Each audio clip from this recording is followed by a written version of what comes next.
Amigos de Impacto Venezuela, gracias por acompañarnos un domingo más, una semana más, donde analizaremos sin duda temas de su interés. Mi invitado este domingo es Ricardo Cusano, presidente de Fede Cámaras.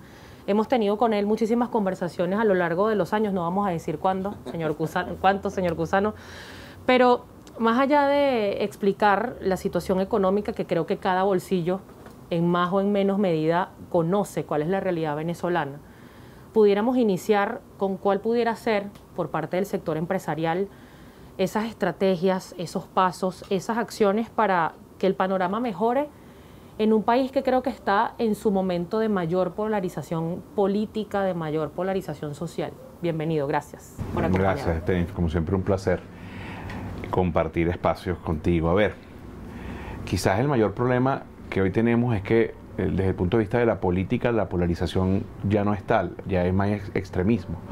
Hoy tenemos Venezuela tiene una gran mayoría, así lo reflejan los estudios, digamos, que profundizan la opinión y que entienden cómo se divide la sociedad. Más del 70% de la población hoy ya no está pendiente tanto de la situación política como de subsanar los problemas de su cotidianidad, el agua, la luz, el sueldo que no alcanza, la medicina, en fin. Cada quien vive su propio drama, ¿no? Y en ese vivir un poco drama, el resto digamos, de la población, lo que está es en el extremo de la política, el extremismo de la política, el que es blanco o negro.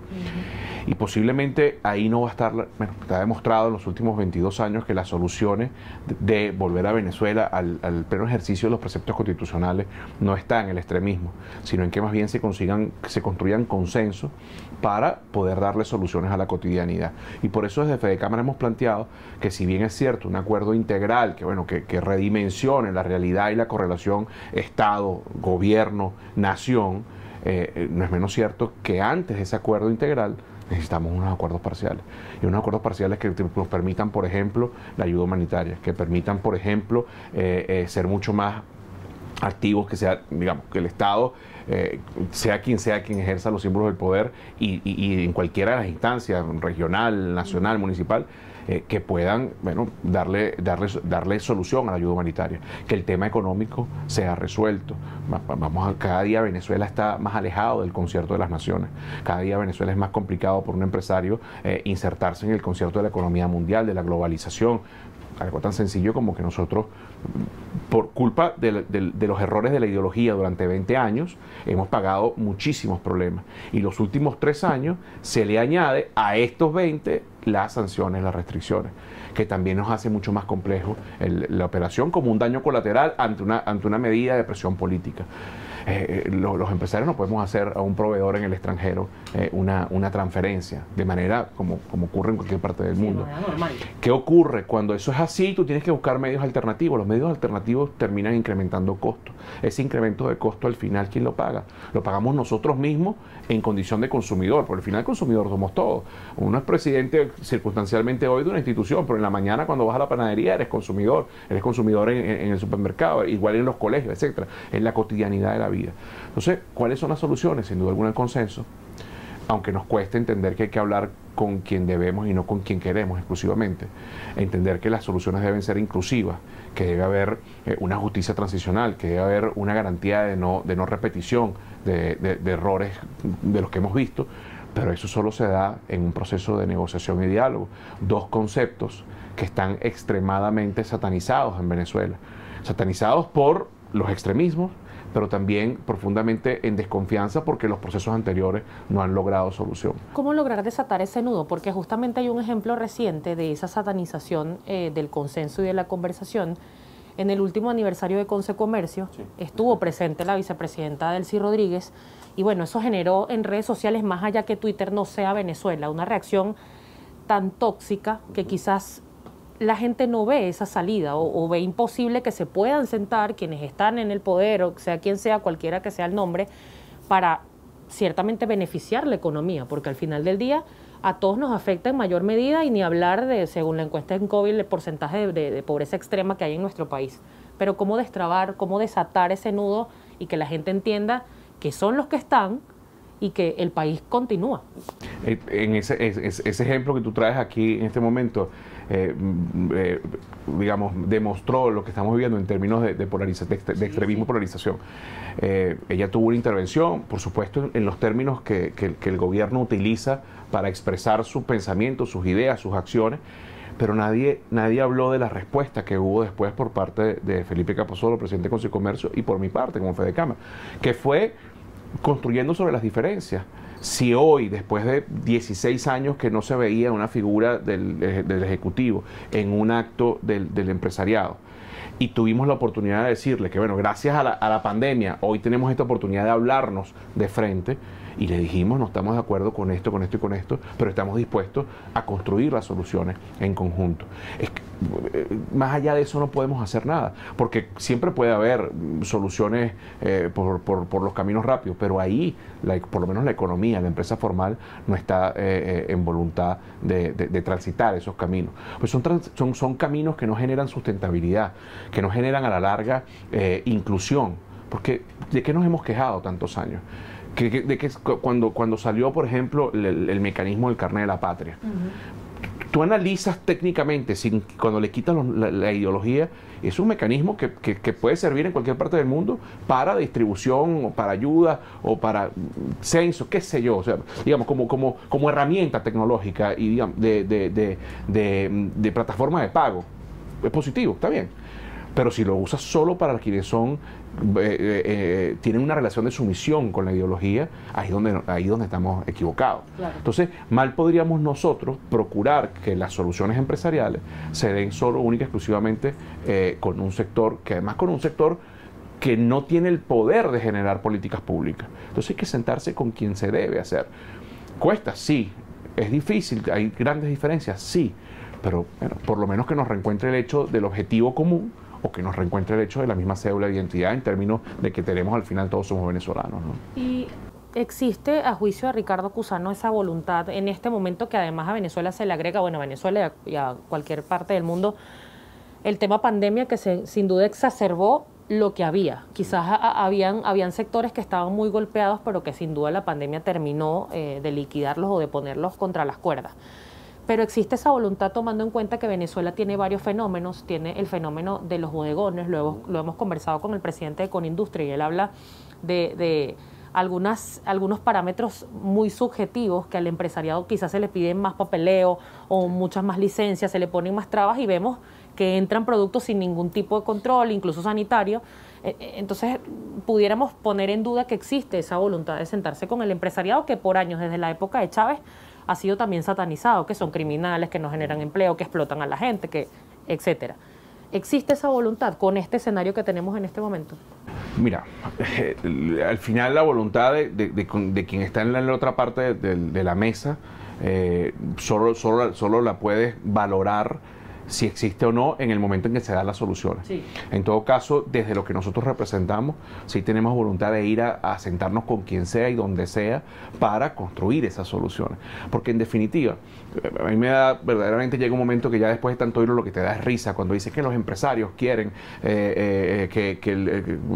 ¿cómo se dice? Que la gente le vaya mal, que no quieren pagar mejor, que la inflación, que es culpa. Si hay un país sin poder de consumo, si hay un país donde los ciudadanos en condición de consumidor no pueden acceder a sus bienes y servicios necesarios, a nosotros nos va mal. Porque precisamente en las sociedades donde hay riqueza, donde hay capacidad, es donde a los empresarios les va mejor. Claro. Porque hay dinamismo, porque hay movilidad social, porque hay movilidad económica. Entonces, hoy venimos un fenómeno muy complejo, que es el uso de las divisas, que llamamos dolarización por estandarizar, pero bueno, si tú vas a los Andes, es el peso colombiano, y si vas a Bolívar, se usa la grama de oro. O sea, Venezuela está... Es una economía según el territorio. Exacto, una economía según el territorio. Y la realidad es que los salarios hoy no se pueden pasar a una moneda, a estandarizarla, porque el marco regulatorio no te lo permite. ¿Y por qué no te lo permite? Porque tienes una situación de retroactividad que te hace inviable la sustentabilidad de la inversión. Pero eso el empresario, para que una empresa produzca bien y produzca mejor, el binomio que crea una empresa, que es empresario-trabajador, tiene que tener armonía.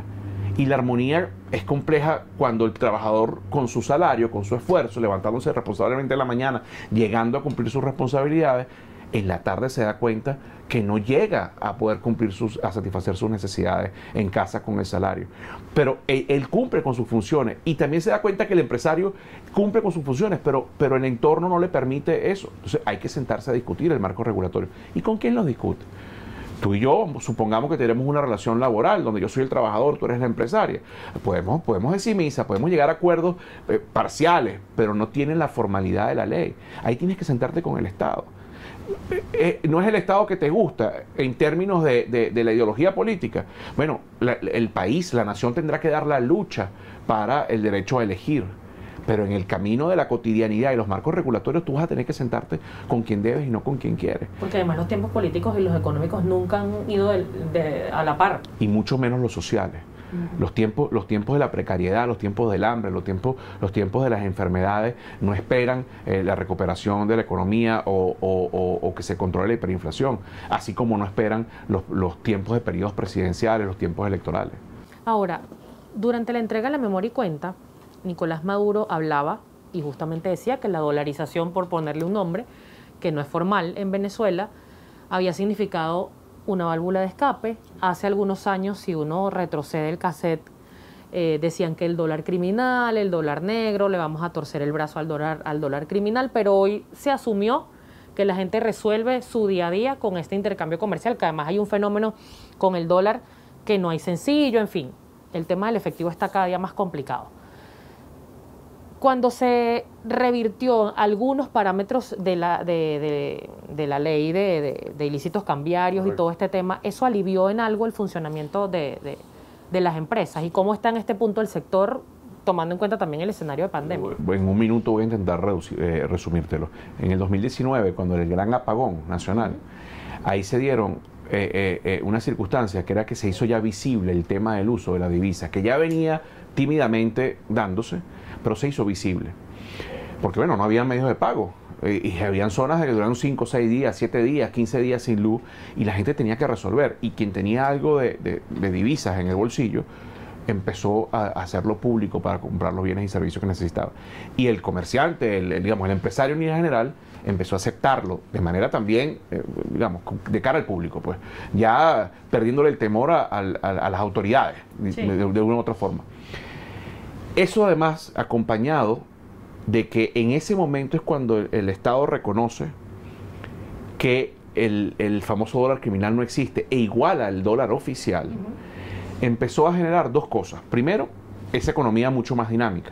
Segundo, las remesas empezaron a entrar por vía transfronteriza. Es decir, ya no era alguien que le hacía una transferencia entre España y España, Estados Unidos y una transferencia de bolívares, sino que como había escasez de bolívares, escasez de liquidez en bolívares, desconfianza, todo lo que ya sabemos del sistema, la gente empezó a utilizar mecanismos formales para enviar sus remesas. Y en Venezuela, en el 2019, a partir del apagón, ingresan 3.200 millones de dólares vía remesa.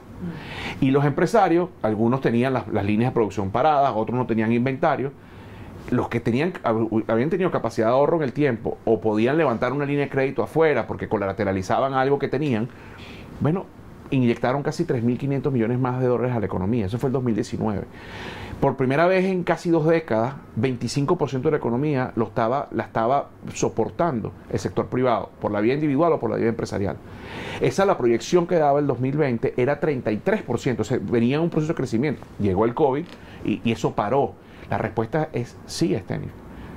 Ese mecanismo reactivó en algo la economía. Empezó a darle, en COVID te da unas cifras dramáticas, sí, porque entre otras cosas también lo hacen bajo una economía, digamos, bajo los números de una economía formal. O sea, el salario, un salario que está total y completamente despauperado en su poder de compra. Pero en paralelo, había más gente, no todo el mundo.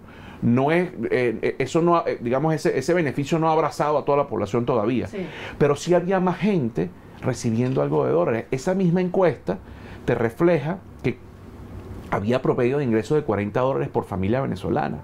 Entre el salario, entre la muchacha que hizo una torta, entre el papá que trabaja en plomería y fue a una casa, en fin, esa economía empezó a surgir. Entonces, claro que dinamizó, porque cuando esa familia que tenía $40, que antes posiblemente lo que tenía era 4 o 5 de valor por los salarios, ya tuvo alguito más de poder de compra. Entonces pudo ir al supermercado. Y ese supermercado generó un par de puestos de empleos más. O sea, precario, sí. Anárquico, sí. Todo muy lamentable que haya sido así. Porque, bueno, desde la propuesta del empresariado, desde los sindicatos, desde la academia, se han traído soluciones. No con la verdad absoluta, con ganas de discutirla, de mejorarla. Claro. Eso no lo hemos tenido. Pero bueno, al final la economía siempre es como el agua. Tú la encierras y por algún lado buscas salir, ¿no? Ya tenemos que ir despidiendo, señor Cusano, y esto no se lo pregunto como presidente de Fede Cámara, se lo pregunto como venezolano. ¿Por qué seguir aquí en un panorama tan difícil? Porque en Venezuela una cosa cotidiana como tener agua, como tener luz, como tener gas, genera una lucha que quizás en otras naciones no las hay. Y ciertamente todos los países tienen problemas, pero sufrirlo en carne propia todos los días es mucho más complicado, y uno a veces, y me incluyo, cae en esa desesperanza, en ese no hay salida, en ese hasta cuándo. ¿Por qué Ricardo Cusano sigue acá? Porque además usted viene y he escuchado varias entrevistas donde ha dicho cómo llegó a ser lo que es hoy, desde el trabajo duro, desde empezar desde abajo y llegar a ser una persona influyente en la economía y en la vida social, pues, del país. Creo que la respuesta, déjame construirla sin quebrarme. Quedarse aquí es una decisión, primero, de querer estar donde uno tiene sus afectos y sus sentimientos, donde el arraigo te permite, donde tus acciones te permiten, combinadas con el arraigo, que tengan consecuencias favorables para ti y tu familia, pero también para tu entorno, para donde creciste, para tu colegio, para el país donde le dio la oportunidad a mi papá, que llegó en el 57 como barbero y terminó siendo un reconocido hotelero, o a mi mamá, que salió de un pueblo, Churuguara, Estado Falcón, y terminó siendo profesional bueno, digamos, exitosa en lo que decidió ser. ¿Por qué seguir así aquí? Esto puede sonar a cliché o a frase creada, pero es un juego que siempre socialmente entre amigos lo digo. Es porque este es el segundo mejor país del mundo. El primero es este si nos ponemos de acuerdo. ¿Por qué seguir aquí? Porque yo quiero que mis hijos, tengo 3 chamos pequeños y yo he vivido afuera y aunque viví con ciertas comodidades, trabajando, no te sientes en tu hábitat, por llamarlo de alguna forma, porque quiero que mis hijos puedan correr Sabana Grande como lo hice yo, no sé, el Parque del Este. ¿Cómo darte una respuesta que es tan personal? Yo no critico a quien se fue. Yo lo único que pido a quienes se han ido, a quienes desean irse, es que cuando estén afuera recuerden lo bueno. Esto no es un país y entonces el pito, porque hablan, no, es un país que ha sufrido las consecuencias de políticas erradas. Entonces enarbolemos nuestra mejor activo, que es nuestra voluntad de trabajo, nuestra forma de ser jocosos y dicharacheros, de ser amigos apenas conociéndonos. Por eso me quedo aquí, porque irme a otro sitio, yo tengo otra nacionalidad, pudiera irme sin problema. Es una decisión muy personal y invito a quien la decida, que aunque al mediodía le pase algo, le ocurra algo, en la noche cuando se acueste vuelva a cargar las energías para levantarse a trabajar por él. ¿Es fácil? No. A ti y a mí más o menos, que podemos ser contemporáneos, se nos ha ido la mitad de nuestra vida en este problema político. Sí. Yo no he votado nunca sin el chavismo presente, o sea, mi vida profesional ha estado presente en este sistema político. Puede cambiar quizás en un año, en 20 años más, no lo sé.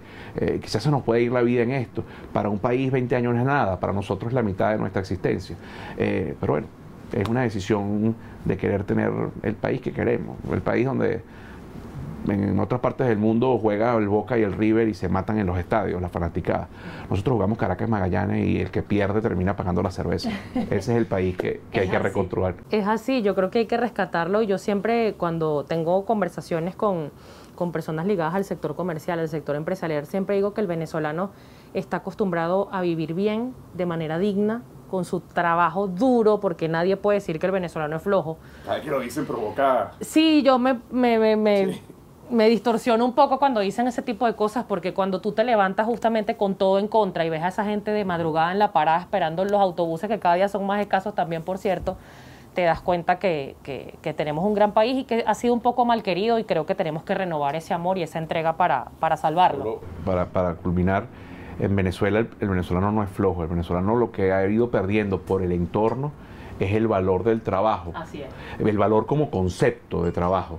Porque obviamente si el valor económico del trabajo no le rinde, el valor como concepto se pierde. Entonces busca otras alternativas. Pero el venezolano, primero, la famosa palabra, resiliente, inventivo, pero no se le muere el muchacho en los brazos, ¿no? Así es. Nos vamos. Gracias por acompañarnos. Estábamos conversando con Ricardo Cusano, presidente de Fede Cámaras. Recuerde, cada domingo estamos al aire con invitados muy especiales que siguen en Venezuela, pues tratando de aportar soluciones, que es lo que tanta falta nos hace. Gracias por acompañarnos. Feliz domingo para todos.